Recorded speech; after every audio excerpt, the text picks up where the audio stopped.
वो शख्स जिसने सदियों से चली आ रही असमानता की बेड़ियों को काट दिया, जिसने देश के करोड़ों वंचितों, दलितों और महिलाओं को उनके जीने का हक दिलाया। आज हम बात कर रहे हैं भारतीय संविधान के निर्माता, महान अर्थशास्त्री, समाज सुधारक और भारत रत्न बाबा साहब डॉक्टर भीमराव अंबेडकर की। आज की इस वीडियो में हम उनके जन्म से लेकर उनके संघर्षों और देश के लिए उनके ऐतिहासिक योगदान की पूरी कहानी जानेंगे। वीडियो को अंत तक जरूर देखिएगा। भीमराव अंबेडकर का जन्म 14 अप्रैल 1891 को मध्य प्रदेश के महू सैन्य छावनी में हुआ था। वो रामजी मालोजी सकपाल और भीमाबाई की 14वीं संतान थे।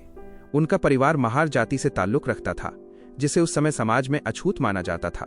बचपन से ही उन्हें जातिवाद के गहरे दंश को झेलना पड़ा। स्कूल में उन्हें अन्य बच्चों के साथ बैठने की इजाजत नहीं थी।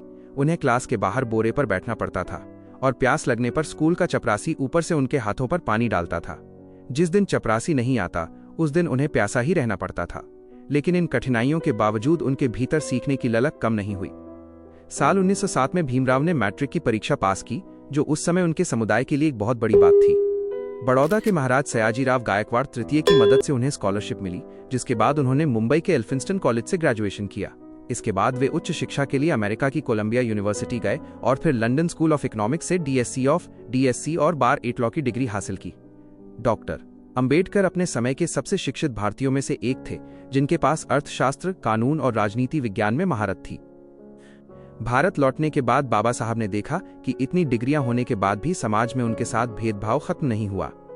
उन्होंने ठान लिया कि वे इस व्यवस्था को बदल कर रहेंगे। 1927 का महार सत्याग्रह।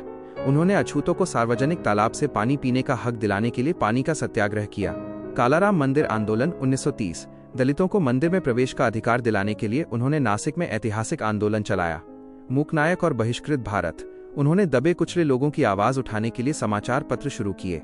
बाबा साहब का साफ मानना था कि शिक्षित बनो, संगठित रहो और संघर्ष करो। गोलमेज सम्मेलनों, राउंड टेबल कॉन्फ्रेंसेज में बाबा साहब ने दलितों के लिए, अछूतों के लिए अलग निर्वाचन मंडल, सेपरेट इलेक्टोरेट की मांग की, जिसे अंग्रेजों ने मान भी लिया। लेकिन इसके विरोध में महात्मा गांधी यरवदा जेल में आमरण अनशन पर बैठ गए। आखिरकार 1932 में दोनों नेताओं के बीच ऐतिहासिक पूना पैक्ट हुआ, जिसके तहत दलितों के लिए विधानसभाओं में सीटें आरक्षित की गईं।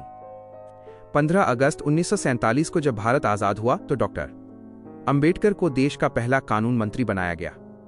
सबसे बड़ी जिम्मेदारी उन्हें तब मिली जब उन्हें संविधान मसौदा समिति, ड्राफ्टिंग कमेटी का अध्यक्ष नियुक्त किया गया।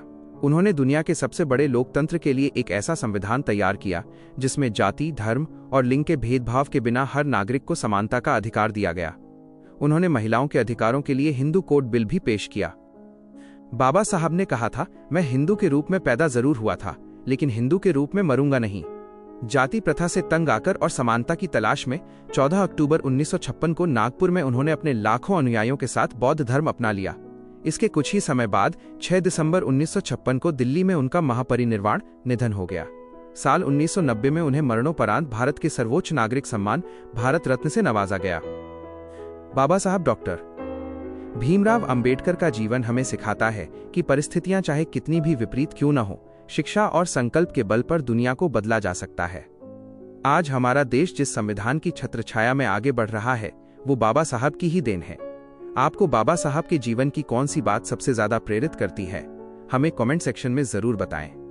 वीडियो पसंद आई हो तो लाइक, शेयर और चैनल को सब्सक्राइब करना न भूलें। जय भीम, जय हिंद।